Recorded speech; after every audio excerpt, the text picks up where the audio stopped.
Hello and welcome to Leaders of Tomorrow. I'm Sunanda Jayaseelan. Tonight we are bringing you the last part of a series of roadshows we do across the country called the Leaders of Tomorrow Townhall, where we are traveling to every part of the country in an effort to ensure that you, the entrepreneur, are given a voice on a national platform. Tonight, bringing you highlights of a panel that we did in Lucknow, talking about jump-starting infrastructure and agriculture post the pandemic. Take a listen to a slice of that panel.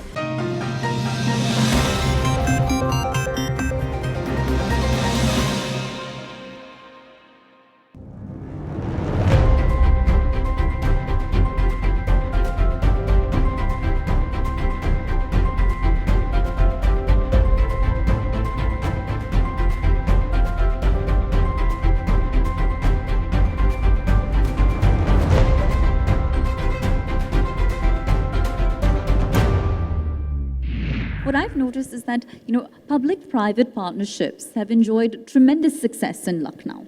Whether it be in the course of a range of industries, be it electricity supply, be it road and highway construction, be it educational ventures. So, have these models become models for other cities to now emulate? See, we are projecting India to be one of the, third largest construction market by 22-23. We cannot become so only depending on government spend on the infrastructure. In India, if we see, there is a lot of money that is there in the hands of the private sector. Bringing in that money into the infrastructure development certainly gives a boost to your infrastructure development, because in India, we do lack in this sector and we do need to fast track it to become the fastest growing or second fastest growing economy in the world. Naturally, this brings in that factor of PPP being one of the models, which of course it needs to be fine-tuned further, what is presently being followed. But we have been learning through experiences, and I think while we look at the PPP models that had been there maybe 5 years, 10 years back, and what we have today, today's PPP models are much more mature than what we had 10 years back. So there is indeed growth and improvement in the PPP models. A lot of private money is flowing into the infrastructure development, and that is quite visible in terms of the developments that we see in the infrastructure front today. With a budget spend that is, by the government that is projected for just the state of UP in the construction sector, I think 21-22 budget has 1.55 lakh crores earmarked for only infrastructure development. Of course, this involves connectivity for the roads, the energy sector, the rails and everything, but a major part goes into the construction of the roads, which are a direct link for the remotest part of the country. So naturally, this needs to draw in a lot of private money more and more into the development of this infrastructure sector.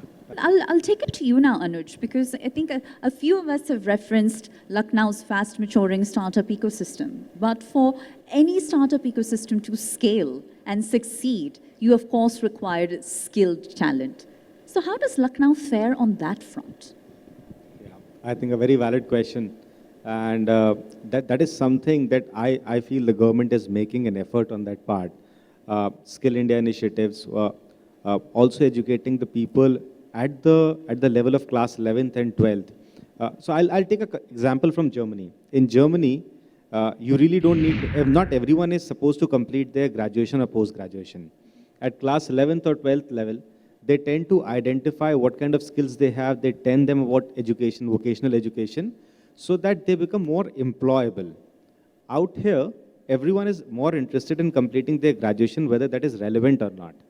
A big mindset shift needs to be there in terms of people's own thought process, as well as the government's initiative needs to be there to provide them that right kind of training. Still, I come from a rural background, and we have educational institutions also. I still see majority of children, irrespective of their marks, their parents want them still to become doctors and engineers. We see a huge change in the cities, but in village level at least, it has still not changed much. And that is the primary reason that we have a skill gap in terms of what is required and what is available.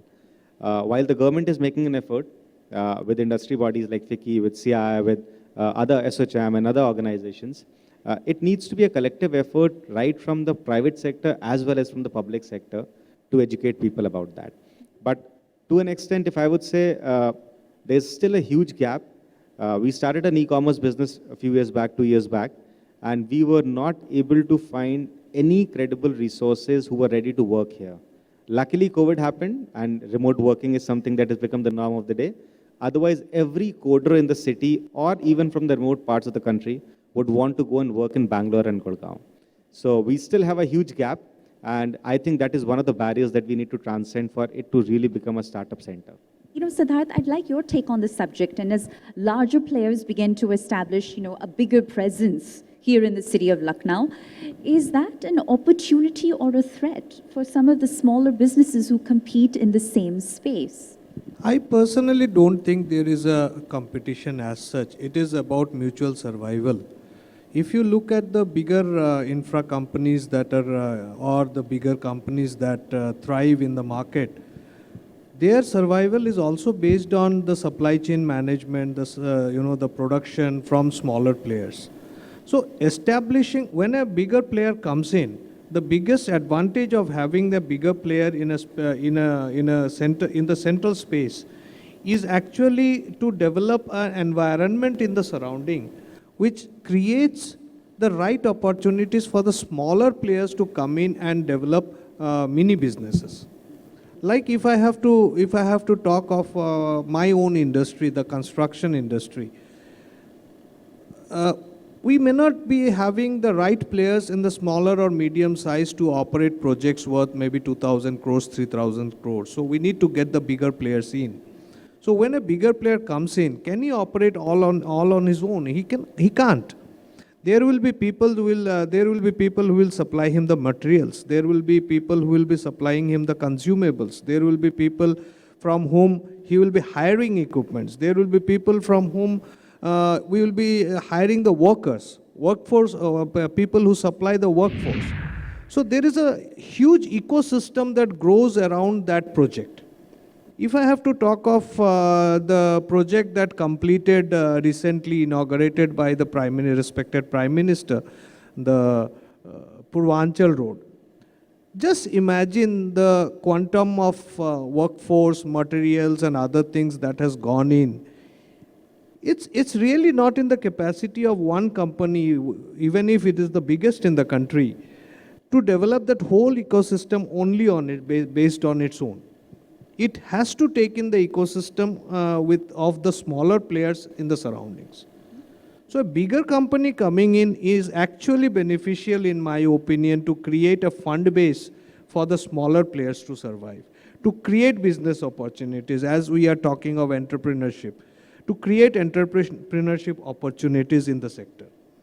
The same holds good for the manufacturing sector. If I have a car manufacturing unit where a company like Tata or Mahindra comes in, we see a lot of smaller players like spare suppliers, the accessory suppliers, and all those people coming into that ecosystem. So it's basically a mutual survival. It's not about one person surviving on its own. It's not about a threat. It's about developing the opportunity to mutual benefit. Well, Nitin, one observation that took me by surprise was the fact that Lucknow is among the country's fastest job-creating cities. And you just referenced a short while ago, the bridge between the urban literate and perhaps the urban poor. So what is Lucknow doing to essentially help successfully bridge this urban-rural divide? At the time of harvesting the honey or extracting the honey or at that time I need of the manpower. So what we do, we used to take the manpower from that village. It's in the field of honey. Similarly, we go ahead with the silk industries. Similarly, we can go ahead with the milk industry also. So in this case, the bridge is formation going to take place between the rural and urban. So after harvesting any product, whether honey, whether it's silk or whether milk, it's going to come to the processing industry where we do the packing. At that place also we need the manpower. So there is a good mutual understanding in the village with that people. So we can take that people itself to our place. We will educate them because it's very important to make them educate. In the scenario that Siddharth has just described, as he's offered us a sneak preview of the future, where does rural tourism, which you of course mentioned a short while ago, all fit in? So exactly as Siddharth said, that we've got to start offering more opportunities for jobs in rural India, because if you just look around our city, now when we drive from Lucknow to Kanpur, it's built up all along the way, almost until we got here, right? When we drive from Lucknow on the Faizabad road, it's the same story. So if our agricultural land is going to be diluted by so much, it is infrastructural development from one way, but then there's a limit to how much infrastructural development is required. And it's really important also to conserve that agricultural land, because there may be a family which, has initially made sort of an income by selling their agricultural land and developing it, but what's going to happen to the source of income and the source of agricultural produce that we require as a city and as a country? So if we are able to create those kind of, economic zones, not just outside cities, but in rural areas, particularly craft and, music and dance and culture-based economic zones, and help develop these centers of excellence in rural India, and particularly UP, which all of us know is so rich in every type of, craft, there's music, there's so many different types of art and cuisine. There's just no level to what we can go to. So developing that rural infrastructure and rural tourism as a focus is, I think, really the way forward. I'm going to take a quick break. Back in just a moment.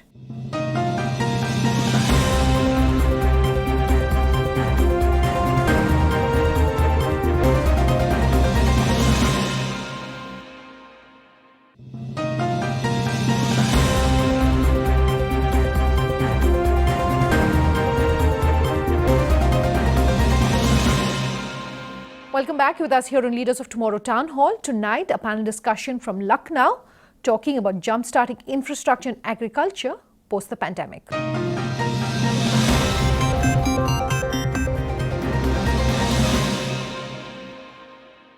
So now is the time. Our panelists will, of course, be here to interact with you personally.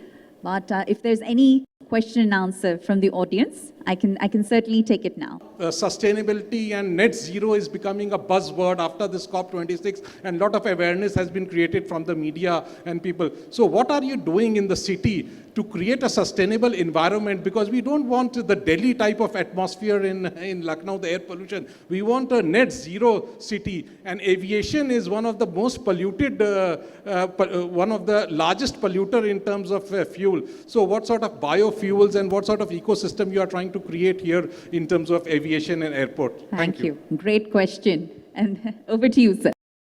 First, I would like to answer your question about creating an ecosystem around the airport for the business to thrive. See, when you have an airport around your city, it's not only about passenger transportation, it's also about cargo transportation. Building in a cargo hub in the airport, building in the best facilities to attract business people, business leaders directly into your city without having to pass through multiple cities and layovers and all, creates that ecosystem in a way that is sustainable. The cargo delivery system by air is increasing day by day, and this is also creating an ecosystem of faster exports, faster within the country, transits. Because if you see today, if I have to get a delivery from Amazon on certain products, they straight away, when I go for a prime delivery scheme, they straight away fly it from one city to the another within a day or two. So this is the ecosystem that is created by an airport, the air travel, air traffic system, or the air movement system created through the airport within a city, irrespective of whether that airport creates the ecosystem or ecosystem creates the airport. It is ultimately the same thing. Now coming to the question of even developing tourism industry, the thrust on creating this Udan scheme of the government, if you have heard, creates secondary, tertiary airports in smaller areas where tourism is the prime sector. And that is again a model of integrating a bigger airport with smaller airports. And that is in another way creating an opportunity for the city itself to serve those areas where the tourism is getting developed. Sure. My question is on the food processing, what we are doing on that. Sure. If I could have Jyotsana and Anuj both respond to that, please. Yeah. Thank you, Mr. Prabhat. I think one of the things that you said is right, that the development was largely focused towards the Western UP. And if you take out the income in that part of the state, it would be much higher, and the eastern part was really lagging behind. What this government, and in fact the previous government also, have been successfully able to do is to focus their large part of their investments in the areas that were lagging behind. So if you see the large number of the roadways that are being created, if you see the policy in Bundelkhand, if you see the policy in Purvanchal, I think that is a step in the right direction by the government. We can also understand that the government is largely responsible for policy making and providing the infrastructure push. Eventually, the industry has to acknowledge that part. And as an industry person myself, we have started seeing the benefits of investing. We, in fact, are coming up with a plant in Gorakhpur region, and we are just one of them. You will see a lot of other people going for development and projects in these areas. Thank you, sir. Thank you, sir, for those comments. On the Leaders of Tomorrow, we have a special segment called Wealth First that provides guidance to entrepreneurs on managing their finances on the personal and professional front. And today we have Mr. Aditya Sharma, founder Capital Tree from Lucknow, to share his views on managing personal finance.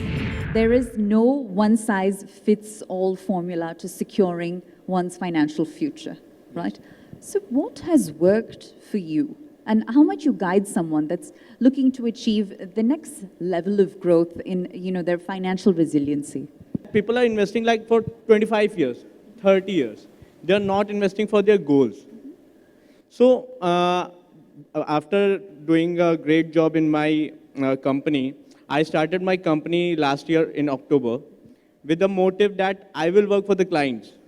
I'm not a company-oriented person. I'm not a product-specific person. I just go to my clients and ask what are their views, for what objective they want to invest. I don't care if I am having that product in my bucket right now. I just take 2 days or a weekday time to just fulfill their needs. And in that segment, I think each and everyone should invest with their objective. There are a lot of products which have been circulated in YouTube, in the internet. There are many platforms which are coming with a direct plans option and zero brokerage options and many more things. But the thing is, they are like Amazon, where you can see the things, what they have highlighted, what the products have delivered the returns in previous past. But as a normal investor, they don't know the things deeply. So you're talking about investing, and I think if we could take a step back, many people often struggle with simply dividing their savings versus investing strategy. Yes. That was the reason I have created a presentation in which there are 3 segments only. First is protection. Second is saving. And savings have 3 options. Many of my clients have lost their jobs. Many of my clients, the businesses were shut in the Corona time. So they were struggling to manage their expenses. So managing the funds and protecting yourself, there are 2 options. So first, the person should, I think, protection is the must thing. Like in personal finance, there are basic things are term plan and health plan. I think each and everyone should have it. Presently, only 17% of the Indian population is covered with insurance. And by way of last question, you know, if someone, whether it be on the personal finance side of things or corporate finance side of things, is struggling between whether to self-manage versus seek the advice of a professional, you know, how do you go about guiding them when facing that decision? So, expert advice is very much needed to the people because he can cover all the products. He can understand his or her whole portfolio. You will see in Lucknow, there are persons who are having 80% in stock market or 80% in the LICs or 80% in FDs. I don't think that is good.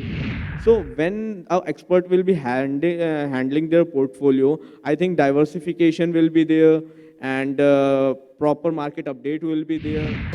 That's all we have for you on this Leaders of Tomorrow Town Hall series. We've done 12 of these town halls across the country. We're also coming to an end almost of season 9 here on the Leaders of Tomorrow. Season 10 is coming up and we're going to continue coming to every part of the country to connect better with entrepreneurs like yourself.